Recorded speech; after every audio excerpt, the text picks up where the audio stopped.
हाँ जी बेटे, देखो आज हम लोग स्टार्ट कर रहे हैं मैकेनिज्म ऑफ फोटोसिंथेसिस। देखो फोटोसिंथेसिस में हमने पिगमेंट्स क्या है ना, कहाँ उनकी लोकेशन है और क्या उनके एक्सपेरिमेंट्स हैं, क्या क्या करा गया, ये सब कुछ हमने देख लिया। अब हमें बात करनी है मैकेनिज्म की, फोटोसिंथेसिस का मैकेनिज्म कैसे चलता है।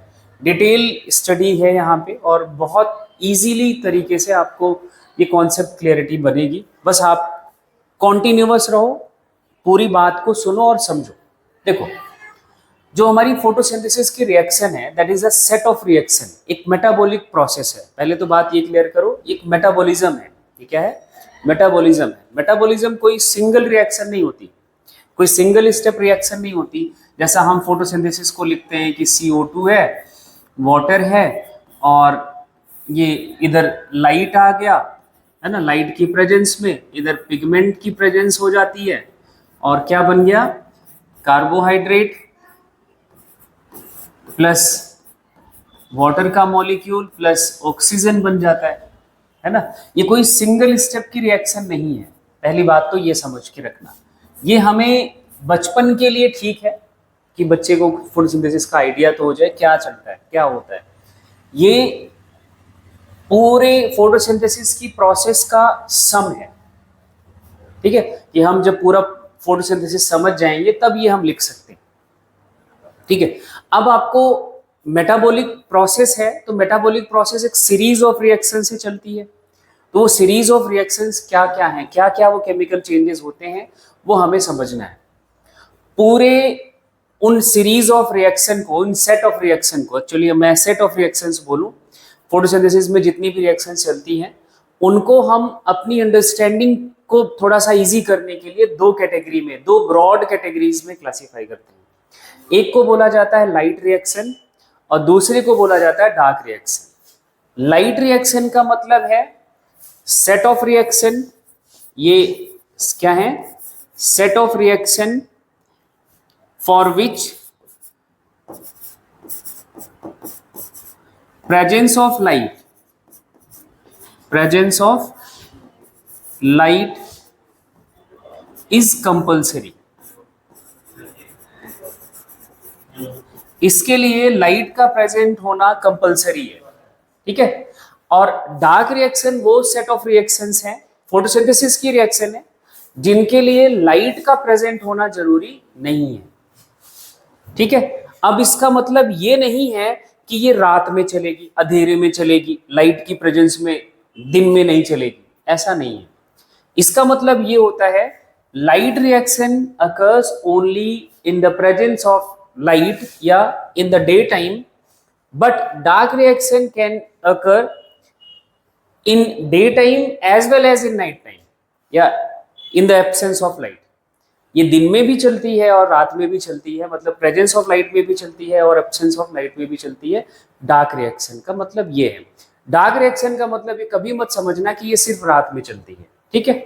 देखो, अब ये लाइट रिएक्शन को हम पहले डिस्कस करेंगे, फिर लास्ट में हम डार्क रिएक्शन पे आएंगे। लाइट रिएक्शन क्या है? Light reaction, what is the light reaction? Light reaction के लिए आपको दूसरा जो नाम है that is also known as photochemical phases या फोटोकेमिकल रिएक्शंस। फोटो का मतलब हमें पता है लाइट, फोटो के लिए का मतलब क्या है? Light. And this one is the chemical change, chemical reaction. Light as a source of energy and उसके लिए बाद जो केमिकल चेंजेस होते हैं that is a photochemical phase. इसमें हमें क्या देखने को मिलता है, क्या क्या होता है लाइट रिएक्शन में, क्या क्या चेंजेस होते हैं, उन सभी को हम एक एक करके डिस्कस करेंगे। पहला स्टेप, पहला चेंज है एब्जॉर्प्शन ऑफ लाइट। लाइट को एब्जॉर्ब किया जाता है। कौन एब्जॉर्ब करता है? Pigment molecule. देन क्या होता है दूसरे स्टेप पे? Splitting of water. वाटर का स्प्लिट होता है। वाटर स्प्लिटिंग का मतलब आपका जो ये H2O का मॉलिक्यूल है ये स्प्लिट होता है, टूटता है 2H plus 2 electron plus nascent oxygen में। That is the splitting of water. Actually ये क्या है? Photolysis of water. This water molecule breaks in the presence of light only. ऐसे कहीं आप देखो वाटर का मॉलिक्यूल पूरे प्लांट बॉडी में, लेकिन कहीं भी वो फोटोलाइज नहीं हो सकता। ये क्लोरोप्लास्ट में ही फोटोलाइज होता है, लाइट की प्रेजेंस में होता है, इसके लिए कुछ फैक्टर्स की जरूरत होती है, वो जो यहाँ प्रेजेंट है, जो कुछ एंजाइम्स जो चाहिए होते हैं वो यहाँ प्रेजेंट है, जो वाटर के मॉलिक्यूल को ब्रेक कर सकते हैं। वैसे इजिली वाटर मॉलिक्यूल ब्रेक करना बहुत मुश्किल है, या हम लैब में बात करें, आर्टिफिशियल रिएक्शन की बात करें, ठीक है, लेकिन नेचुरली ये स्प्लिट किया जाता है। फिर होगा क्या, ऑक्सीजन रिलीज होता है। ये जो नेसेंट ऑक्सीजन है, हमने पीछे भी देख लिया था, हमारे जो एसेसरी पिगमेंट्स हैं इस नेसेंट ऑक्सीजन को मॉलिक्यूलर ऑक्सीजन में कन्वर्ट करते हैं और ये एटमॉस्फेयर में रिलीज होता है। तो लाइट रिएक्शन में क्या, पहला लाइट एब्जॉर्प्शन, वाटर स्प्लिटिंग, फिर release of oxygen. And fourth number पे क्या होगा, फोर्थ नंबर पे चलता है आपका formation of assimilatory power. Assimilatory power का मतलब हुआ क्या, ऐसे मॉलिक्यूल बनते हैं, ऐसे इंटरमीडिएट्स बनते हैं जो एनर्जी रिच होते हैं, जिनमें बहुत सारा एनर्जी होता है। देखो कोई मॉलिक्यूल कितना एनर्जी रिच है, वो जितना ज्यादा एनर्जी रिच होगा उतना ही वो अनस्टेबल होगा। क्या होगा, अनस्टेबल होगा। जिस मॉलिक्यूल की स्टेबिलिटी जितनी ज्यादा होगी उतना कम एनर्जी वाला मॉलिक्यूल होगा, ठीक है। तो ये एसिमिलेटरी पावर क्या है, हाई एनर्जी केमिकल इंटरमीडिएट्स हैं। That means these molecules are very unstable, they attain their stable form and release a large amount of energy. ये अपने स्टेबल फॉर्म में ब्रेक होते हैं और बहुत सारी एनर्जी रिलीज करते हैं, इसलिए इनको क्या लिखा जाता है, हाई एनर्जी केमिकल इंटरमीडिएट्स। और हम एटीपी के बारे में तो जानते हैं, ATP is the currency of living system. Living system का करेंसी भी इसको कहा जाता है, ठीक है। क्यों, क्योंकि मोस्टली हमारे जो लिविंग सेल्स हैं उनको एनर्जी सप्लाई एटीपी ही करता है। एटीपी के फॉर्म में ही हमें हर जगह सेल को एनर्जी मिलती है। अभी NADPH क्या है वो भी आपको बताएंगे, वो भी समझ आएगा। NADPH भी हमारा एटीपी ही बनाता है, एटीपी में ही कन्वर्ट होता है। एक NADPH का मॉलिक्यूल से 3 ATP के मॉलिक्यूल बनते हैं, ठीक है, वो हम अभी लास्ट में देखेंगे। तो फोटोसिंथेसिस के लाइट रिएक्शन में क्या क्या इवेंट्स होते हैं, क्लियर हो गया। लाइट का एब्जॉर्प्शन, वाटर का स्प्लिटिंग, ऑक्सीजन का रिलीज होना एंड एसिमिलेटरी पावर का बनना। अब सुनना ध्यान से, ये एसिमिलेटरी पावर अगर नहीं बनेगी तो डार्क रिएक्शन नहीं चलेगी। This assimilatory power is necessary for the operational to be operational dark reaction.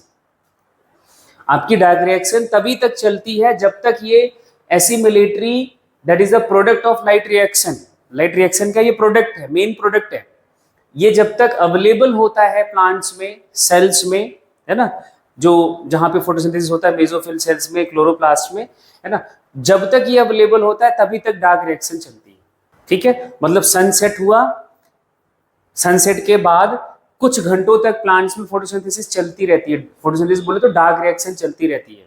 क्यों, क्योंकि इतना वो एसिमिलेटरी पावर रिजर्व करके रखते हैं,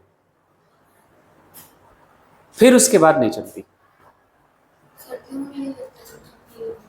हाँ, सर्दियों में नहीं, सर्दियों में फिर नहीं, लॉन्ग टाइम अगर सनलाइट नहीं मिल रहा है तो नहीं चलती। मैं बोलूँ कि जैसे इवनिंग सनसेट हुआ तो उसके 2-3 घंटे तक वो प्लांट टू प्लांट वेरी करता है, कौन से प्लांट में कितना एसिमिलेटरी पावर किस रेट से बनता है उस पर डिपेंड करता है।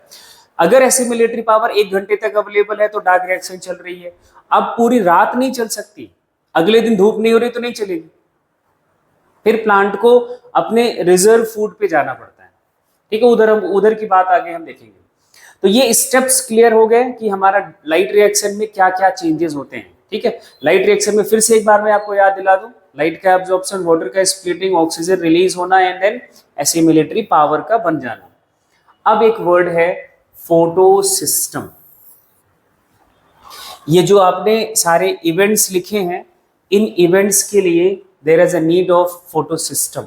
ये कोई एक पिगमेंट मॉलिक्यूल नहीं कर सकता, इसलिए क्या लिखा है, photosystem are required for this process, जो आपने ऊपर प्रोसेस लिखे हैं। और इसको साइंटिस्टों ने प्रूफ भी करा, एक एक्सपेरिमेंट ही है यहाँ पे, छोटा सा आपको थोड़ी बात समझनी, कैसे हम साइंटिस्टों के दिमाग में आया कि हाँ यहाँ पे बहुत सारे पिगमेंट मॉलिक्यूल इन्वॉल्व हैं फोटोसिंथेसिस में। नाम है इनका एमर्सन एंड अर्नोल्ड। इन्होंने एक एल्गा है क्लोरेला, इसके ऊपर काम किया एंड इन्होंने कॉन्सेप्ट दिया there is two photosystem. इन्होंने क्या बताया कि प्लांट्स में दो तरह के फोटो सिस्टम है या टू पिगमेंट सिस्टम है। क्या है, क्या इन्होंने कंक्लूड करा, इनके रिजल्ट को ये बोल देते हैं Emerson effect and red drop. ये बहुत इंपॉर्टेंट है, बहुत सवाल इसमें बनते हैं red drop and Emerson effect पर। ठीक है, इनका मतलब क्या था, ये कैसे करा इन्होंने, इन्होंने एक्सपेरिमेंट करा किस पे, क्लोरेला पर। क्या करा इन्होंने, ऑब्जर्वेशन क्या देखा, इन्होंने रिपोर्ट करा, ये इनको पता चला कि जब फोटोसिंथेसिस का जो रेट है वो मिनिमम देखा इन्होंने, फोटोसिंथेटिक यील्ड, फोटोसिंथेटिक यील्ड मतलब जो फोटोसिंथेसिस का यील्ड, ग्लूकोज का अमाउंट, वो मिनिमम वो देखने को मिला जब इन्होंने सप्लाई करी monochromatic light, monochromatic beam. Monochromatic का मतलब एक वेवलेंथ की लाइट को इन्होंने प्लांट को सप्लाई करा, जो कौन सी थी, जो 700 नैनोमीटर की थी। मतलब उनका ये 700 नैनोमीटर या बोलो या फिर ग्रेटर देन 680 नैनोमीटर वाली वेवलेंथ की लाइट को प्लांट के ऊपर एक्सपोज करा। कितने की, ग्रेटर देन 680, मतलब सिर्फ रेड लाइट को। जो हमारी विजिबल स्पेक्ट्रम है तो लास्ट में रेड लाइट आता है, रेड कलर की लाइट रेज आती है, तो इन्होंने सिर्फ रेड कलर की लाइट को क्या करा, प्लांट के ऊपर, प्लांट के लीव्स पे, ग्रीन पार्ट्स पे एक्सपोज करा।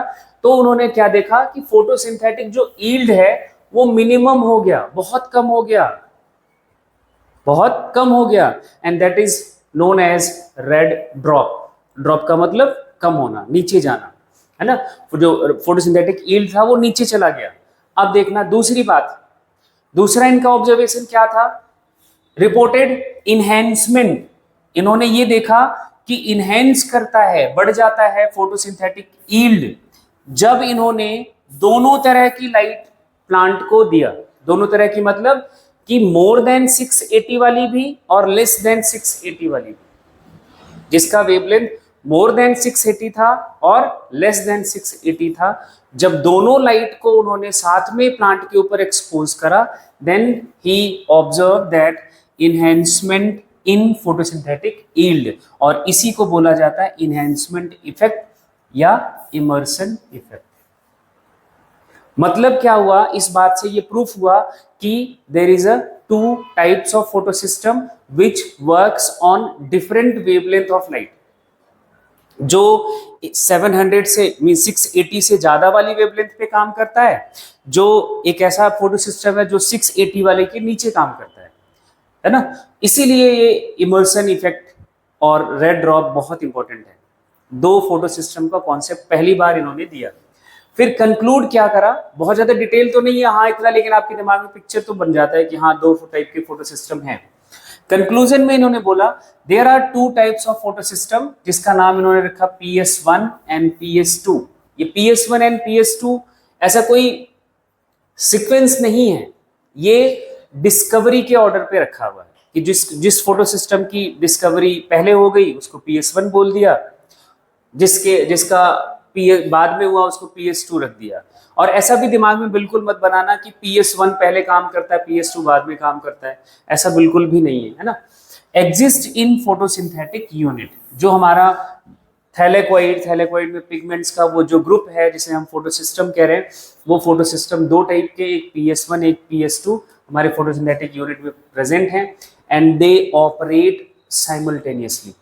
ये साथ साथ चलते हैं, ये साथ साथ चलते हैं, and their operation activation required 700 nanometer and 680 nanometer radiation, मतलब less than 680 and more than 680।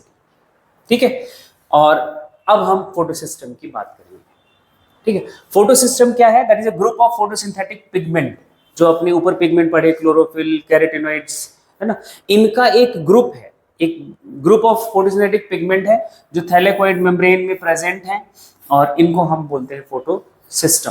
Photo system हमारे कितने टाइप के, दो टाइप के। देखो अब ये जो फोटोसिंथेटिक पिगमेंट्स हैं दो डिस्क्रीट उसमें अरेंज्ड हैं, two discrete photochemical light harvesting complexes within the thylakoid membrane, एक PS1 या PS2, दो अलग अलग टाइप के फोटो सिस्टम है। दोबारा से वही है, एक कोई फोटो सिस्टम जो है वो कैसे बना हुआ है, उसका एक हर एक फोटो सिस्टम के पास एक अपना रिएक्शन सेंटर है, और दूसरा क्या यूनिट है, LHC, लाइट हार्वेस्टिंग कॉम्प्लेक्स। मतलब किसी फोटो सिस्टम की हम बात कर रहे हैं तो एक रिएक्शन सेंटर हमने मान लिया, ये रिएक्शन सेंटर है, और इसके आसपास जो पिगमेंट मॉलिक्यूल हैं, these are the light harvesting complex. ठीक, लाइट हार्वेस्टिंग कॉम्प्लेक्स और रिएक्शन सेंटर का मतलब क्या है, ये कोई रिएक्शन सेंटर क्यों कह रहे हैं, ये भी पिगमेंट मॉलिक्यूल ही है और ये भी पिगमेंट मॉलिक्यूल ही है, सारे पिगमेंट्स ही हैं, लेकिन टाइप्स अलग अलग हैं। देखो, रिएक्शन सेंटर हमेशा क्लोरोफिल ए होता है। कौन सा? Chlorophyll A. रिएक्शन सेंटर कौन? Chlorophyll A. रिएक्शन सेंटर कर क्या सकता है, इसका क्वालिफिकेशन, मिनिमम क्वालिफिकेशन क्या है, या हम कहें कि रिएक्शन सेंटर, उसको हम क्यों बोल रहे हैं, reaction centre can emit the electron. क्या कर सकता है? हमें अपने इलेक्ट्रॉन को इमिट कर सकता है, निकाल सकता है, और जो फोटोसिंथेटिक पिगमेंट्स है नहीं कर सकते। जो ये कर सकता है वही रिएक्शन सेंटर है, वही क्या है, रिएक्शन सेंटर है, और वो क्लोरोफिल ए है। ठीक है। LHC क्या कर सकता है? LHC का काम क्या होता है, इसका दूसरा नाम है एसेसरी पिगमेंट्स। ये रिएक्शन सेंटर को असिस्ट करते हैं, हेल्प करते हैं। इनका काम होता है डिफरेंट वेवलेंथ की लाइट को एब्जॉर्ब करना, जो रिएक्शन सेंटर को नहीं चाहिए होता। रिएक्शन सेंटर को एक स्पेसिफिक वेवलेंथ की लाइट चाहिए होता है। ये अलग अलग वेवलेंथ की लाइट को एब्जॉर्ब करते हैं एंड ट्रांसफर करते हैं रिएक्शन सेंटर को। किसको? रिएक्शन सेंटर को ट्रांसफर करते हैं, ये इनका काम होता है। अब इसकी वजह से क्या होता है, अलग अलग, देखो रिएक्शन सेंटर एक स्पेसिफिक है। रिएक्शन सेंटर क्या है? स्पेसिफिक है। पहले रिएक्शन सेंटर देख लो, अपने आप ये समझ आ जाएगा। रिएक्शन सेंटर क्या कर सकता है, ये दोनों फोटो सिस्टम का डिफरेंट है, अलग अलग है। PS1 का क्लोरोफिल ए रिएक्शन सेंटर है, इसका एब्जॉर्प्शन पीक 700 नैनोमीटर का होता है, इसलिए PS1 को P700 भी लिखा जाता है। PS1 का दूसरा नाम क्या है? P700। और इसमें भी वही क्लोरोफिल ए है, इसका एब्जॉर्प्शन पीक मतलब मैक्सिमम वेवलेंथ की लाइट जिसको ये एब्जॉर्ब कर सकता है, दैट इज 680। 680 से ज्यादा एब्जॉर्ब नहीं कर सकता, इसलिए इसको P680 भी लिखा जाएगा। PS2 that means 680, PS1 means P700। ये इसी वेवलेंथ की लाइट को ही एब्जॉर्ब करेंगे और किसी को नहीं एब्जॉर्ब करेंगे। अब क्या होगा, जो आपकी ये LHC है, लाइट हार्वेस्टिंग कॉम्प्लेक्स है, वो PS1 के लिए 400 वाली वेवलेंथ को भी लाइट को एब्जॉर्ब करके उसको 700 तक ले आएगा और फिर इसको दे देगा। तो रिएक्शन सेंटर का तो काम बन गया। और LHC यही करता है, 700 के से ज्यादा वेवलेंथ की लाइट अगर कोई आ रही है उसको भी एब्जॉर्ब करेगा LHC और 700 पे ले आएगा और इसको दे देगा। सेम ऐसे रिएक्शन सेंटर सेकंड के साथ भी यही करते हैं। इसलिए क्या होगा, रिएक्शन सेंटर को प्रोबेबिलिटी ऑफ रेडिएशन जो है वो बढ़ जाएगा, और जो उनका आगे का काम है, या बोले कि फोटोसिंथेसिस की जो प्रोसेस है वो इंक्रीज हो जाती है ना। ये क्या करता है, फोटोसिंथेसिस मोर एफिशिएंट हो जाता है by the absorbing different wavelength of light, and इसलिए इसको हम बोलते हैं, दूसरा नाम देते हैं एंटीना मॉलिक्यूल। बहुत सारे क्वेश्चन में ये वर्ड लिखा जाता है, एंटीना मॉलिक्यूल। ठीक है, एंटीना की तरह काम करता है, एंटीना की तरह काम करता है LHC, इसको हम बोलते हैं। LHC हमारा लगभग बना होता है हंड्रेड्स ऑफ मॉलिक्यूल, जिसमें से ये रेंज मैंने आपको कल ही बोल दिया था पिछले लेक्चर में कि लगभग 250 से 400 मॉलिक्यूल का ग्रुप होता है एक फोटो सिस्टम। 250 से 400 ये LHCs का नंबर होता है। उसके बीच में एक रिएक्शन सेंटर है क्लोरोफिल ए का मॉलिक्यूल। ठीक है, एंड ये हमारे पिगमेंट मॉलिक्यूल्स होते हैं। अब इस पिक्चर को देखो, ये आपकी थैलेकॉइड मेम्ब्रेन है, ये थैलेकॉइड मेम्ब्रेन का TS कटा हुआ, एक आधा हिस्सा कटा हुआ है। ठीक है, इसमें ये रिएक्शन सेंटर दिखाया गया। रिएक्शन सेंटर के इधर देख रहे हो, ये जो ग्रीन डॉट्स दिखाए गए, दीज आर द LHC। ये LHC है, लाइट हार्वेस्टिंग कॉम्प्लेक्स है, जिसमें लगभग 250 से 400 मॉलिक्यूल हैं। ये रिएक्शन सेंटर है, क्लोरोफिल ए होता है, ये याद रखना है। अब देखो इधर, रिएक्शन सेंटर इलेक्ट्रॉन इमिट कर सकता है, ये इलेक्ट्रॉन इमिट नहीं कर सकते। इलेक्ट्रॉन इमिशन का काम किसका है? Only and only reaction centre. Reaction centre किसी भी फोटो सिस्टम में जो रिएक्शन सेंटर है, एज अ रिएक्शन सेंटर उसको हम क्यों बोल रहे हैं, वो क्वालिफाई क्यों कर रहा है, because this pigment molecule means, this का मतलब chlorophyll A, molecule of chlorophyll A can emit electron. Electron वो इमिट कर सकता है, अपने इलेक्ट्रॉन को वो बाहर कर सकता है, जो और फोटोसिंथेटिक पिगमेंट्स नहीं कर सकते, जो और फोटोसिंथेटिक पिगमेंट्स नहीं कर सकते, इसलिए वो LHC है, ये रिएक्शन सेंटर है। ठीक है, LHC का काम क्या है कि जो हमारी रेडिएशन आ रही है डिफरेंट वेवलेंथ की, ये रिएक्शन सेंटर हमारा स्पेसिफिक होता है, या ये तो P700 होगा या P680 होगा। ठीक है, अगर ये इसको एंटीना मॉलिक्यूल को LHC को मान लो कि 650 की नैनोमीटर की वेवलेंथ की लाइट मिल रही है और आपका रिएक्शन सेंटर 680 वाला है, तो इस 650 को 680 तक ले आना इनका काम है, एक मॉलिक्यूल से दूसरे, दूसरे को तीसरे, इस तरह से ट्रांसफर करके ये इसको देगा। या हो सकता है कि 690 वाला वेवलेंथ का लाइट हो तो उसको 680 पे फिर यही LHCs ही ले आएंगे और रिएक्शन सेंटर को देंगे। या आपका एक प्रोबेबिलिटी ये है कि पूरा फोटो सिस्टम है, जो हमारी लाइट आ रही है, इस लाइट में 680 वाले जितने रेज हैं, जितने रेडिएशंस हैं, वो रिएक्शन सेंटर को हिट करेंगे, बस यही एक ऑप्शन बनता है। लेकिन अब साथ में ये क्या हुआ, इन ये जो साथ में और उनके LHCs लगे हुए हैं, वो भी क्या कर रहे हैं, अलग अलग वेवलेंथ की लाइट को 680 पर ला रहे हैं, तो इनका इलेक्ट्रॉन इमिशन बढ़ जाएगा। जितना इलेक्ट्रॉन इमिशन बढ़ेगा उतने रेट ऑफ फोटोसिंथेसिस बढ़ जाता है। अभी कैसे बढ़ता है वो आपको लास्ट में समझ आएगा।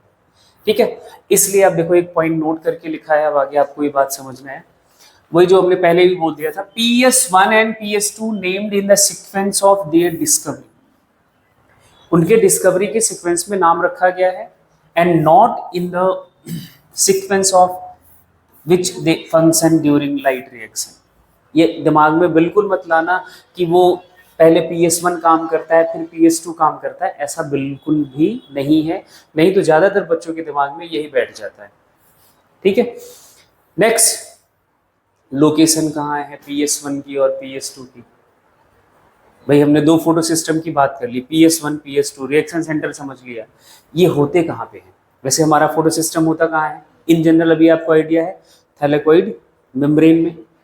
कहाँ पे, थैलेकॉइड मेम्ब्रेन में, इतना तो आइडिया है ना। अब उस थैलेकॉइड मेम्ब्रेन में भी कहानी है, थैलेकॉइड मेम्ब्रेन में भी, थैलेकॉइड मेम्ब्रेन के भी दो रीजन्स हैं। कौन कौन से रीजन है देखना, ये थैलेकॉइड हमने ऐसे बनाए थे, है ना, हमने ऐसे भी देखे थे कि जो थैलेकॉइड की एक्सटेंशन दूसरे ग्रेनम से कनेक्ट करती है। ठीक है, अब इधर देखना, थैलेकॉइड का ये सरफेस एक्सपोज्ड है, लेकिन ये सरफेस नहीं एक्सपोज्ड है, ये सरफेस नहीं है, नहीं है, ये दोनों एक दूसरे को फेस कर रहे हैं, ये और ये भी नहीं है, लेकिन ये एक्सपोज्ड है, यहाँ एक्सपोज्ड है, यहाँ एक्सपोज्ड है, ये पूरा एक्सपोज्ड है, ये पूरा एक्सपोज्ड है, तो इसको भी हम नाम देते हैं, जो एक्सपोज सरफेसेस ऑफ ग्रेनम है, granum thylakoid and stroma thylakoid बोला था, है ना, expose surfaces of granum thylakoid and stroma thylakoid is termed as non appressed part. इसको हम क्या बोलते हैं, नॉन अप्रेस्ड पार्ट। और ये जो नॉट एक्सपोज्ड रीजन है, जहां पे एक दूसरे को थैलेकॉइड फेस कर रहा होता है, that is the apprised part of thylakoid. और अप्रेस्ड पार्ट कहाँ पॉसिबल है, सिर्फ ग्रेनम में, स्ट्रोमा थैलेकॉइड में पॉसिबल ही नहीं है, क्योंकि यहाँ पे स्टैक्स नहीं होते, यहाँ पे स्टैक्स के फॉर्म में नहीं होता, एक थैलेकॉइड का एक्सटेंशन दूसरे ग्रेनम से जोड़ देता है। तो मतलब क्या हुआ कि appressed region is only present in grana thylakoid, कहां प्रेजेंट होगा, grana thylakoid, but non appressed region is present in grana thylakoid as well as stroma thylakoid. चलें आगे, यहां देखो PS1 कहां प्रेजेंट है, नॉन अप्रेस्ड पार्ट में, मतलब PS1 is present in both grana thylakoid as well as stroma thylakoid, ठीक है। और अगर वही PS2 की बात करें, it present only in the oppressed region, that means PS2 is present only grana thylakoid। देखो यहाँ पे लिखा है non oppressed region of grana thylakoid and stroma thylakoid, it present PS2 present in oppressed region of grana thylakoid only। अब ये picture देखो, ये एक थैलेकोइड दिखाया गया, ये दूसरा थैलेकोइड, ये तीसरा थैलेकोइड। इधर रीजन जो कनेक्शन वाला है वो स्ट्रोमा थैलेकोइड, इधर वाला ये स्ट्रोमा थैलेकोइड। यहाँ ये पिक्चर देख लो, ये थोड़ा सा ग्रीनिश ज़्यादा है, ये PS1 के लिए है, ये PS2 के लिए है।